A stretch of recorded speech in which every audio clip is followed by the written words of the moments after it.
Hi all. Welcome to my channel. Disclaimer.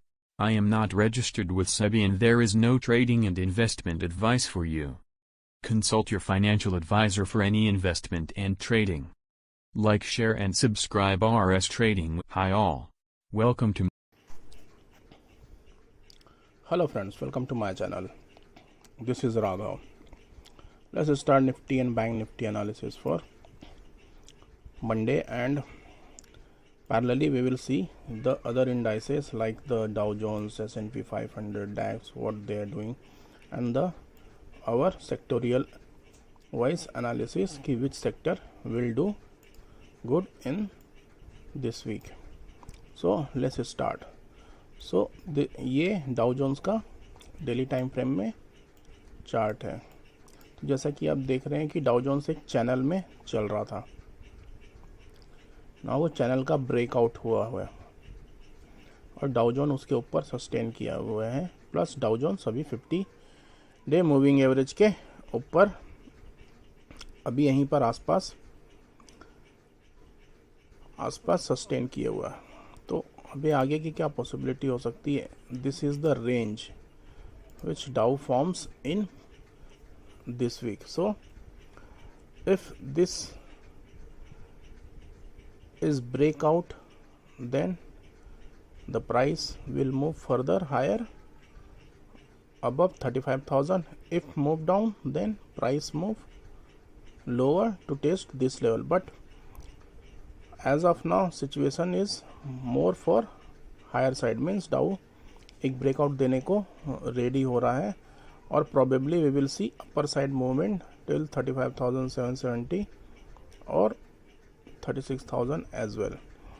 सो ये scenario Dow Jones का दिख रहा है क्योंकि उसका स्ट्रेंथ में कोई वीकनेस नहीं दिख रही, स्ट्रेंथ कंटिन्यूस इम्प्रूव हो रहा है। और ये जो ट्रेंड लाइन जा रही थी आरएसआई की, ये ट्रेंड लाइन में भी आरएसआई के ब्रेकआउट है और उसको रिटेस्ट करके ये वापस ऊपर की रैली स्टार्ट कर रहा है। तो प्रॉबेबली यही है कि डाउ जोन्स ऊपर जाएगा तो इससे इमर्जिंग मार्केट भी ऊपर जाएगा और ये हमारा जो निफ्टी का इंडाइसेस है इसके भी चांसेस ऊपर जाने के हो जाएंगे।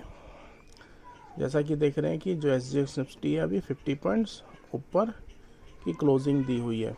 सो एसजीएक्स निफ्टी भी सिमिलर लाइक पैटर्न है, एक ट्रेंड लाइन जा रही थी, उसका हाई वॉल्यूम के साथ ब्रेकआउट हुआ था और लास्ट 1 वीक से वो एक रेंज में कंसोलिडेट है। तो ये एक अच्छा साइन होता है कि मार्केट जिस तरफ मूव करती है उसके बाद जब एक कंसोलिडेशन होता है और जब उसके अपर साइड का जब ब्रेकआउट होता है तो ये एक्सपेक्ट किया जाता है कि नीचे से ऊपर तक की जो रैली है वही यहाँ से ऊपर तक की रैली मानी जाएगी। तो अभी देखते हैं कैसा मूव होता है, बट चांसेस आर मोर कि we will go upside. So this is the scenario coming for SGX Nifty as well. अब चलिए निफ्टी फ्यूचर का चार्ट देखते हैं। तो निफ्टी फ्यूचर में भी सिमिलर काइंड ऑफ पैटर्न है। मार्केट उस दिन लास्ट थर्सडे को 150 पॉइंट गैप डाउन ओपन हुआ और वहीं से इमीडिएट शार्प बाइंग आई जो कि प्रीवियस डे के लो को था उसको ब्रेक करके उसके ऊपर मूव किया, फिर वापस से एक डिसेंट प्रॉफिट बुकिंग आई। तो आजकल का मार्केट यह है कि ऊपर जा रहा है, गैप अप ओपन हो रहा है, उसके बाद सस्टेन नहीं कर रहा, मार्केट नीचे फर्दर लो करता है, फिर नेक्स्ट डे ओपन होता है, फिर फर्दर लो करता है। See the patterns. तो अभी का सिनारियो ऐसा ही कुछ दिख रहा है। तो let's see what will happen, but as you see कि on Monday plus 50 points gap up opening is seen. So Monday को भी हमें एक अच्छा गैप अप देखने को मिल सकता है। चलिए देखते हैं S&P 500। So S&P 500 is similar to Dow Jones. This is the channel विच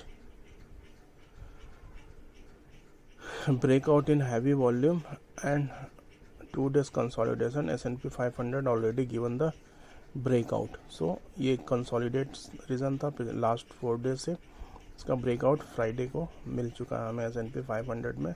तो फर्दर रैली हमें डाउ जोन्स और अदर इंडेक्सेस में देखने को मिल सकती है। डॉलर इंडेक्स अभी काफ़ी हाई लेवल पे है, 98 के आसपास ट्रैवल कर रहा है। DAX is also same, the consolidation region. Once it is broken out in the upper side, we will see good up move further. तो जो DAX है वो 20 मूविंग एवरेज के आसपास बेस बनाने की कोशिश कर रहा है और उसका जो 50 डे का मूविंग एवरेज है 14,600 के आसपास है। जैसे ही हम इसको ऊपर की तरफ ब्रेक करेंगे एक हमें अच्छी मूव देखने को मिल सकती है। Nasdaq is similarly going upward. तो नैस्डैक में भी सेम सिनारियो आ रहा है। नैस्डैक 50 मूविंग डेज़ के ऊपर ट्रैवल कर रहा है और ये 20 डेज़ का मूविंग एवरेज जो स्लोपिंग है अभी अपवर्ड ही दिख रही है, चाहे आप मूविंग एवरेज के लें चाहे वीवेब के लें। तो सब कुछ अभी ऊपर जाने का ही दिख रहा है। Now let's see Nifty mid cap. So mid cap में भी एक रेंज फॉर्म हुआ था। फ्राइडे को एक सेल ऑफ आया था, सबने देखा हुआ है। तो वही है, बट मोर और less we are in range. So इधर up side broken will see good up move, down side broken will see down move. India VIX भी एक चैनल के अंदर आ रहा है और इंडिया विक्स भी कूल ऑफ होता जा रहा है धीरे धीरे। तो अभी 24 के नीचे चल रहा है। तो probably we will see further down movement till 20 points, क्योंकि ये ट्रेंड लाइन है। इसका जब भी ब्रेकआउट होगा इंडिया विक्स पे, मार्केट में फर्दर वीकनेस हमें देखने को मिल सकती है। गोल्ड में भी फर्दर वीकनेस दिख रही है। मीन्स इक्विटी मार्केट के लिए अच्छा है, क्योंकि जब इक्विटी मार्केट ऊपर जा रहा था नीचे जा रहा था तो गोल्ड ऊपर जा रहा था। अब इक्विटी मार्केट ऊपर जा रहा था गोल्ड नीचे आ रहा। तो this is a good sign कि जब हमें गोल्ड की रैली को भी मॉनिटर करते हैं। अगर गोल्ड में रैली स्टार्ट होगी तो प्रोबेबली हमें एक हिंट मिल जाएगा कि इक्विटी मार्केट में भी एक सेल ऑफ हो सकता है। So this are the scenario coming off for this week. Now look at this oil price. अभी ऑयल प्राइस सबसे बड़ा हिट बना हुआ है, क्योंकि ये $120 के आसपास चल रहा है। तो अभी देखते हैं क्या मूवमेंट होती है, क्योंकि डॉलर प्राइस के हाई होने से हमारे बैंक निफ्टी को काफ़ी फ़र्क पड़ता है और बैंक निफ्टी काफ़ी स्लगिश मोड में दिख रहा है। काफ़ी वीकनेस थी इस वीक में बैंक निफ्टी में। सो प्रोबेबली अगर ये नीचे की और आता है करीब $100 के आसपास तो हमें बैंक निफ्टी में एक स्ट्रेंथ देखने को मिल सकती है। चलिए देखते हैं फ्राइडे को मार्केट कैसा रहा। तो आजकल एनर्जी रिलायंस अच्छा परफॉर्म कर रहा है। सारे स्टॉक की धुलाई हो रही है, बट रिलायंस अप रैली में। तो रिलायंस इंडेक्स को संभाल के रखा हुआ है। देख रहे हैं HDFC bank, TCS, Infosys, ICICI bank, LT, TechM, Maruti, ये सारे सेक्टर में धुलाई हो रही थी। फार्मा सेक्टर में भी प्रॉफिट बुकिंग हो रही थी, सीमेंट में भी प्रॉफिट बुकिंग हो रही थी, ऑटो में प्रॉफिट बुकिंग हो रही थी। But these are the Reliance, Bharti Airtel में एक गुड न्यूज़ थी कि इंडस्टोर को एक्सपायर कर रहा है, तो उसमें थोड़ी बहुत बाइंग दिख रही थी। Steel sector is doing good. So these are the scenario for this. Now look at to sectorial analysis and Nifty analysis further.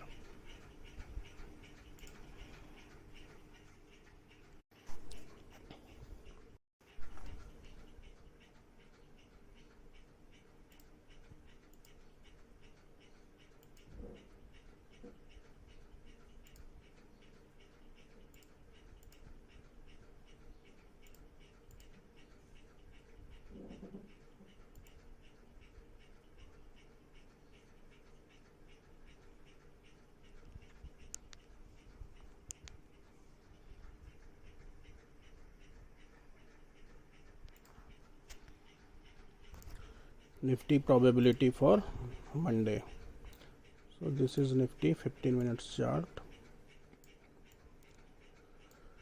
So Friday Nifty open gap up and immediately sharp sell off. First 15-minute candle C 100 points. sharp sell off, then little bit bounce, then market in downward movement till end, but last 15 minutes sharp bounce come. So probably आखिरी के 15 minute में जो एक bounce आया उसमें Nifty ने काफ़ी अच्छा मूव किया, तो this will act as a support as of now. So for this week 17,100 is strong support because यहाँ पर एक शार्प बाइंग आई हुई है. सो निफ्टी ने एक जो चैनल चल रही थी उसको एक ब्रेकआउट दिया हुआ है फ्राइडे को ही. तो मंडे की क्या पॉसिबिलिटी हो सकती है? मंडे को अगर मार्केट गैप अप ओपन होगा तो समवेयर अराउंड 17,180 150 के आसपास से सपोर्ट लेके वो बाउंस करके 17,300 के लेवल को टच करने की कोशिश करेगा. अगर निफ्टी फ्लैट ओपन होता है तो भी इमीडिएट बाइंग आ जाएगी. 17,170 180 अगर होल्ड करता है फ्लैट ओपन होने के बाद भी, तो भी मार्केट 17,300 को जाने के लिए पॉइस होगा.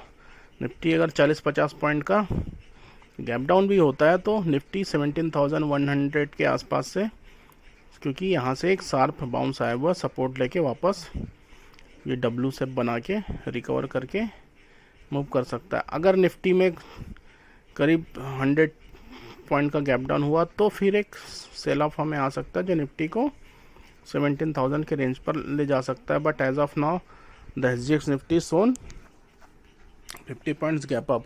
So probably market will open some point gap up. So let's see what will happen. But सब तरफ से सिनारियो बाइंग का ही दिख रहा है, तो अभी निफ्टी को शॉर्ट करने की कोशिश ना करिएगा. चलिए बैंक निफ्टी देखते हैं. तो बैंक निफ्टी का भी सिमिलर पैटर्न है और सबसे जो लास्ट के 15 मिनट में जो एक शार्प बाउंस आया था बैंक निफ्टी के कारण आया था. बैंक निफ्टी में ज़बरदस्त बाइंग आई जो करीब 300 पॉइंट की बाउंस था. 250 के आसपास का बाउंस था जिसके कारण हमें एक बाउंस दिखा और बैंक निफ्टी ने भी इस चैनल का ब्रेकआउट किया with huge volume. So bank Nifty will do the same. अगर फ्लैट ओपन होगा तो 35,400 के आसपास से सपोर्ट लेके बाउंस कर जाएगा. गैप अप भी होगा तो भी 35,400 से बाउंस लेके ऊपर की रैली स्टार्ट कर देगा. अगर गैप डाउन होगा, ह्यूज गैप डाउन जो कि अभी पॉसिबिलिटी नहीं दिख रही है, तो बैंक निफ्टी को शॉर्ट तभी 35,200 के नीचे अगर ट्रैवल करता है तभी एक शॉर्ट कॉल बनेगी. तो बैंक निफ्टी भी स्ट्रॉन्ग दिख रहा है क्योंकि आखिरी के 15 मिनट में एक हमें शार्प बाउंस मिला हुआ है. तो ये है बैंक निफ्टी का सिनारियो. चलिए अब सेक्टोरियल वाइज चेक करते हैं कि मार्केट कहाँ हेड कर रहा है. So this is a metal daily time frame में चार्ट. तो मेटल ने एक लॉन्ग कंसोलिडेशन के बाद एक ब्रेकआउट दिया, रीटेस्ट किया और आगे की जर्नी स्टार्ट किया. तो मेटल में क्या पॉसिबिलिटी है? मेटल अभी थोड़ा पॉज ले सकता है यहाँ इसी रेंज के आसपास एक अगेन ब्रेकआउट के लिए. तो मेटल में अभी थोड़ा फ्रेश कॉल अवॉइड करिए. एक छोटा मोटा करेक्शन आने दीजिए समवेयर अराउंड 6,200 के आसपास. वहाँ पर फिर अपना बाई कॉल ले सकते हैं. Energy is also given good breakout. See the volume contraction, इसका ब्रेकआउट हुआ है, उसकी झलक हमें रिलायंस में मिल ही रही है. सो अगर यहाँ पर जो रीटेस्ट करेगा 25,200 300 के लेवल को, फिर उसके बाद बाउंस होगा, तो एक ज़बरदस्त रैली हमें एनर्जी में भी दिख रही है. ऑटो में एक गुड बाउंस मिला था काफ़ी लो लेवल से, फिर अभी ऑटो थोड़ा कंसोलिडेट करने की कोशिश कर रहा है. तो ऑटो में फ्रेश कॉल बनेंगी जब 10,640 का लेवल क्रॉस करता है, तो ऑटो में फिर एक फ्रेश कॉल बनेंगी. मीनवाइल देखते हैं अभी क्या पॉसिबिलिटी है. Private bank is doing good. तो प्राइवेट बैंक एक हायर हाई हायर लो के पैटर्न को फॉर्म करने की कोशिश कर रहा है. एक हायर हाई हायर लो, तो एक करेक्शन है तो ऑटो का जो एक बैंक प्राइवेट बैंक का पीओट है वो 17,200 है। जब तक इसके ऊपर है प्राइवेट बैंक में एक बाय ऑन डिप्स की रैली हमें देखनी है। Similar pattern is finance. Reality में गुड बाउंस मिला था हमें आखिरी के 2 दिनों में, कुछ गुड न्यूज़ फ्लो चल रही थी। तो reality is also taking fake higher low के फॉर्म करने की कोशिश कर रहा है। आईटी में एक शार्प सेल ऑफ मिला था फ्राइडे को, तो अभी देख रहे हैं आईटी गैप अप ओपन हो रहा है, फिर सस्टेन नहीं कर रहा, ओपन हो रहा, सस्टेन नहीं कर रहा, ओपन हो रहा, सस्टेन नहीं कर रहा। मतलब आईटी में गैप अप तो ओपन हो रहा है बट वो सस्टेन नहीं कर रहा, वहाँ से एक शार्प सेल ऑफ आ रहा है। See the size of candle 1 2 3 4 5 6, मतलब मार्केट ओपन होता है, सस्टेन नहीं करता, वापस से सेल ऑफ आ जाता। तो आईटी को उठाने की कोशिश किया जा रहा है, बट जो मार्केट का गैप अप ओपन होता है वो शाम की कॉल लेके या कुछ भी करके उसको उठाने की कोशिश कर रहे हैं, बट वो सस्टेन नहीं कर रहा हाई लेवल पे, बट धीरे धीरे वो ऊपर जा रहा है। फार्मा इस चैनल के ब्रेकआउट देने की कोशिश किया था बट वो फेल हो गया और वापस इस चैनल में आ गया। तो अभी फार्मा को देखते हैं वो क्या करता है, तो इसको अभी अवॉइड करिए। इंफ्रा में भी सेम है, एक कंसोलिडेट किया, ब्रेकआउट का तैयारी कर रहा है। एफएमसीजी में पता नहीं क्यों इतनी वीकनेस आ रही है, तो थोड़ा बहुत बाउंस तो किया था बट ये वीकनेस फर्दर कंटिन्यूस है। See the stocks, Hindustan Unilever की क्या ज़बरदस्त ठुकाई हुई है। सो देखते हैं अभी क्या पैटर्न है, but FMCG probably from this level will get good bounce and will make a higher high higher low kind of pattern.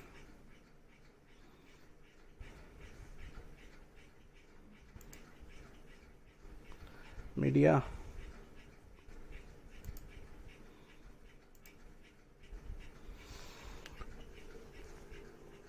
so friend this is for various sectors, so probably इस week में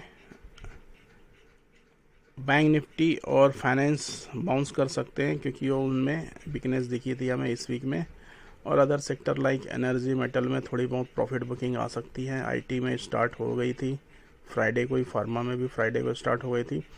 तो probably this week banks, financial, auto में do good. So let's see what will happen on Monday को price action देखेंगे, फिर मैं शाम को अपलोड कर दूंगा निफ्टी एंड बैंक निफ्टी के analysis. Till time enjoy the weekend friend, and I will come with new video very soon. Please like and subscribe.